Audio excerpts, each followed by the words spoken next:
Esse aqui é o último ano que você vai ver o Chevrolet Onix desse jeito que você conhece, porque a próxima geração dele já está programada para chegar no comecinho do ano que vem, logo depois da renovação do Prisma, que vai chegar antes. Mas isso não deveria fazer você descartar ele por completo, porque se você ainda é interessado em comprar um Onix, aqui nesse vídeo a gente vai poder mostrar para você como é que é ter essa versão Active aqui, se você gosta desse apelo aventureiro. Então a gente vai falar para você quais são as diferenças desse carro em relação ao regular, como é que é o desempenho dele, e a gente já vai aproveitar e falar o que a Chevrolet poderia mudar nesse carro para a próxima geração. Então, antes da gente começar, já clica nesse botãozinho vermelho aí embaixo para você se inscrever no canal da KBB Brasil, porque toda semana tem conteúdo novo para você aqui.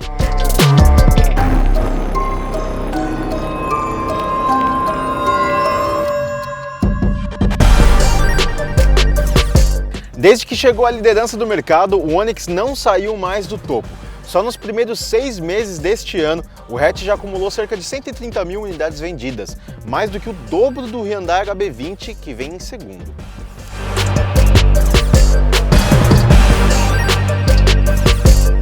Por isso que se você estiver preocupado em perder dinheiro, caso você opte por esse Onix que está prestes a mudar, pode ficar mais tranquilo. A gente já explicou num outro vídeo aqui no YouTube, num dos capítulos do Livrão KBB, quais são os impactos que a mudança de geração tem na desvalorização de um carro. A gente explicou isso, mas se você não assistiu, tem um link aqui em cima aparecendo ou na descrição aqui também para você assistir depois. Mas o que a gente pode adiantar é que, na verdade, essa troca de geração não tem muita influência nesse aspecto do mercado. Então, se você optar por essa versão Active aqui, pode ficar sabendo que a desvalorização dela segue uma taxa anual aí de 5%. Nessa versão Active, o Onix segue a receita conhecida de transformar o hatch num aventureiro. Ele vem com rack de teto, proteção plástica das caixas de rodas e, no caso dele, tem também rodas exclusivas de 15 polegadas pintadas de preto. E para não ficar só nesse apelo visual, essa versão Active aqui, ela é 3 centímetros maior em relação ao solo do que as regulares. Isso por causa da suspensão, que é elevada, e também dos pneus de perfil maior. Só que esses pneus que você está vendo aqui são de uso normal, não são de uso misto, como a gente viu no Fiat Argo Trekking, algumas avaliações atrás que a gente já postou aqui no canal. Tem um link aqui em cima e na descrição também desse vídeo para você assistir lá depois. Mas enfim, esse pneu aqui, ele é de uso normal. Agora, mesmo com essas mudanças sutis, o que a Chevrolet defende é que o ângulo de entrada desse carro, essa parte aqui, ó, recebeu um ganho aí de 20% de abertura, que fica mais fácil para você passar em valetas ou buracos e não ficar raspando o carro toda hora. E de fato, durante todo o nosso uso aqui na cidade de São Paulo, a gente não ficou raspando muito o carro, pelo menos não aconteceu comigo. Mesmo quase beirando aí os 70 mil reais, a cabine do Onix Active não vai surpreender ninguém com qualquer sofisticação. A gente não encontra rebarbas visíveis aqui, mas também não espera em materiais macios não, em qualquer parte do painel ou do revestimento de outras peças. É tudo feito de plástico rígido mesmo.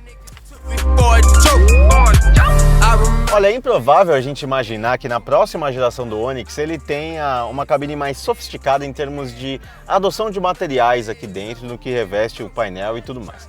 E pelo que a gente viu nas fotos da nova geração do Prisma, que é o que vai chegar aqui primeiro no Brasil e que já estreou lá na China, algumas coisas que poderiam ser melhoradas no Onix não vão mudar tanto assim na próxima geração. Por exemplo, os comandos do ar-condicionado provavelmente vão se manter assim desse jeito analógico como eles são hoje, com esses botões aqui, ou seja, não vai ter uma telinha digital, que cairia melhor numa versão até pensando no topo de linha, como a gente está aqui nessa Active, né? Seria mais moderno, mas não, ele vai continuar com esses comandos analógicos, provavelmente.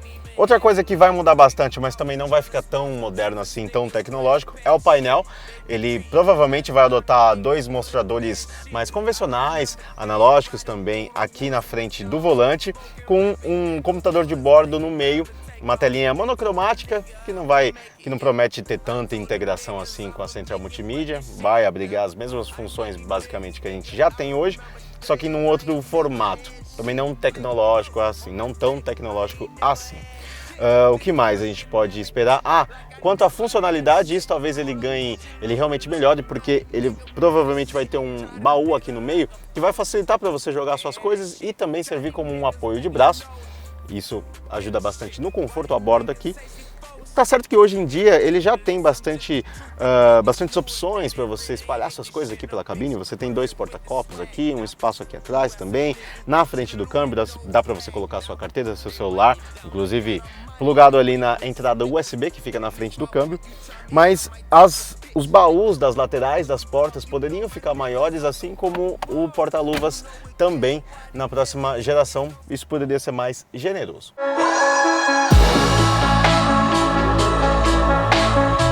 A central multimídia é uma das heranças que podem ser repassadas para o próximo Onix. O sistema MyLink 2 já é reconhecido no mercado como uma central bastante fácil e intuitiva de usar e também é compatível com Android Auto e CarPlay, embora eu não tenha conseguido fazê-la reconhecer o meu smartphone. Mas aí talvez seja um problema dessa unidade ou até mesmo alguma configuração do meu celular. Mas tem compatibilidade sim. Yeah. O espaço traseiro aqui do Onix é, na média, assim, razoável. Se tiver uma pessoa de 1,70 m aqui dirigindo como se fosse eu, porque o banco está configurado para eu dirigir, e outra de 1,70 m aqui atrás como eu estou agora, aí sim a gente tem bastante espaço para as pernas e para a cabeça também, eu não tenho muito o que reclamar. Agora, uma pessoa mais alta dirigindo, já na casa dos 1,80 m e outra dessa mesma altura aqui atrás, aí talvez as coisas sejam um pouco menos confortáveis aqui na cabine do Onix. Mas pelo menos o que ajuda é esse formato côncavo aqui do encosto do banco da frente, porque ajuda você a acomodar suas pernas se o banco estivesse mais próximo. Você ganha aqui um espacinho que faz diferença sim, esse formato. 3 adultos aqui atrás não vão ficar tão confortáveis assim, porque o Onix não é tão largo, e o que prejudica também é o assoalho, porque ele não é plano. Então quem for sentado aqui no meio, embora o assento seja da mesma altura aqui, você não tem muita diferença, mas para os pés faz a diferença você ter um assoalho mais plano. Aqui atrás você não tem um baú nas portas aqui, também não tem entrada USB e só tem um porta-copos aqui, também não tem tomada, ou seja, tem algumas falhas que também poderiam ser melhoradas na próxima geração do Onix, inclusive o fato do banco do encosto aqui ser inteiriço e não bipartido, como a gente vai mostrar quando falar do porta-malas.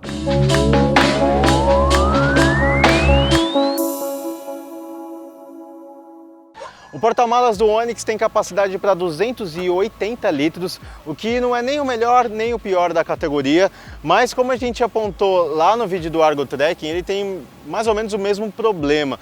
Essa abertura aqui da tampa do porta-malas não é das mais largas assim, para você colocar uma bagagem muito grande, e ele tem esse assoalho bem grande aqui, o que dificulta nessa transição para colocar a mala aqui dentro. Mas uma das características ruins desse porta-malas aqui é que ele é pouco versátil, porque os bancos são inteiriços aqui atrás, o que dificulta aí para você pegar alguma coisa. Se você estiver sentado lá naquele banco, ó, eles descem desse jeito. Nessa versão topo de linha, o Onix Active vem equipado com motor 1.4 de 106 cavalos e praticamente 14 kg de torque, trabalhando com câmbio automático de 6 marchas. Considerando o nível de desempenho que a gente tem nessa categoria, eu diria que o Onix está numa faixa intermediária, mediana ali, entre os seus rivais. Ele não tem o mesmo vigor de um HB20X 1.6, com seus 128 cavalos, mas eu diria que ele está acima do Renault Stepway. Mesmo agora, depois de ele ter ganhado recentemente o câmbio CVT no motor 1.6, ainda assim, eu acho que o desempenho do Onix é mais ágil, mais esperto do que ele. principalmente por conta do câmbio. Esse câmbio de 6 marchas é que faz toda a diferença para o Onix, porque ele tem uma atuação bastante suave e rápida para entender o que você quer por meio do seu pé direito. Dependendo da pressão que você dá, mais leve pressão, ele já vai saber se você quer extrair mais potência ou se você já está numa velocidade que você queria atingir. Aí você tira um pouquinho da pressão, ele já joga uma faixa a menos, aliás, a mais, para diminuir o giro do motor. Então esse câmbio ele consegue orquestrar bem a exploração de potência que esse motor tem a oferecer. E a vantagem de você ter esse câmbio esperto é que você pode ignorar por completo essa opção sequencial que eles dão aqui, que a Chevrolet dá para você, que é por meio desses botões da manopla, que não é muito conveniente de usar, é uma solução bem esquisita aí, não me agrada e acho que não agrada de muitas pessoas também. Poderia ter aletas aqui atrás ou ser na própria manopla mesmo fazer esse movimento, mas enfim, por causa da atuação do câmbio bastante inteligente, você não vai se irritar ao bordo do Onix. Ele não vai encher seu coração de emoção com desempenho, mas também você não vai passar muito apuro aqui dentro. É claro que se você estiver numa rodovia a 80 km por hora e precisar retomar aí a velocidade até os 120, você vai ter que reservar aí mais de 10 segundos, entre 10 e 15 segundos para fazer essa manobra com segurança, ou seja, vai ter que calcular bem, porque é nessa situação que você percebe um pouco do peso assim que esse motor tem para embalar o carro, até porque a relação entre peso e potência dele não é das melhores da categoria, são mais de 10 kg por cavalo, então nesse tipo de situação tudo bem, você tem que calcular melhor aí como você vai lidar com um Onix, mas mesmo assim dá para dizer que ele tem um desempenho razoável na média aí da categoria, tá bem dentro do que se espera para um carro desse nível. Assim como em outros quesitos, o consumo do Onix Active também fica dentro da média. Não é dos piores, mas também não é o mais eficiente. Segundo o Inmetro, ele roda 7,6 km por litro com etanol na cidade e até 12,7 km por litro com gasolina em rodovias.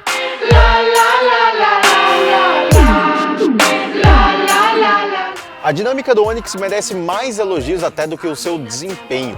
O hatch é gostoso de guiar, porque ele consegue mudar de direção sem provocar muita oscilação na carroceria, o que dá mais confiança para fazer curvas, mas é bom lembrar que ele pisa na bola ao não ter o controle de estabilidade de série, o que aliás deveria ser uma das melhorias que a gente pode esperar na próxima geração dele. Esse comportamento mais interessante do Onix tem a ver com o ajuste de suspensão dele, que é um pouco mais duro, um pouco mais firme. Ele consegue ter essa firmeza e estabilidade para ter uma dinâmica boa, mas ele não chega a ser tão confortável quanto o Fiat Argo Trekking, por exemplo, nessa versão aventureira aqui, por causa desse trabalho mais rígido da suspensão.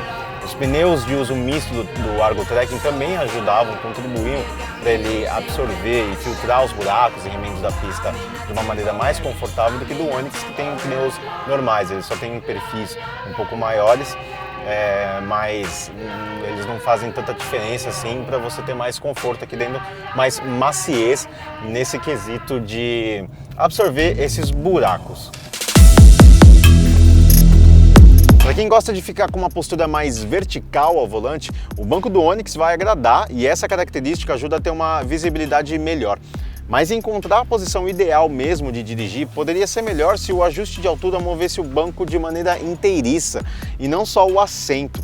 E o volante também só tem ajuste de altura. O HB20X é o único que traz ajuste de profundidade do volante nessa categoria. O Onix Active automático parte de R$ 67.690 e já vem de série com tudo que você viu no vídeo até aqui, incluindo comandos de todos os vidros por um toque só, sensor de chuva, sensor traseiro e câmera de ré. A lista é interessante, mas por esse preço ele já poderia ter mais airbags. Ele só tem os 2 obrigatórios e cintos de 3 pontos para todo mundo, fora a adaptação Isofix. Quem sabe ele não vai trazer tudo isso na próxima geração, né?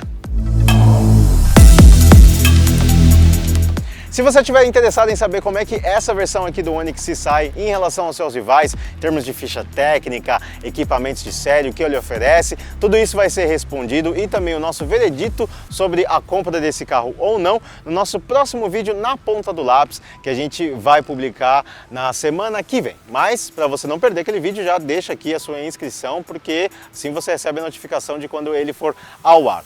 Agora, se você já está interessado no Onix Active e quer saber quanto é que estão vendendo ele por aí nas concessionárias, ou então se você tem um desse carro e também quer saber por quanto você deveria vender ele por aí, tudo também pode ser respondido em kbb.com.br. Se você acessar esses links que estão aqui na descrição desse vídeo, você vai cair na página de preços do Onix Active lá no nosso site. Se você curtiu esse vídeo, deixa o like aqui embaixo e fica ligado porque toda semana tem vídeo novo para você aqui. Valeu!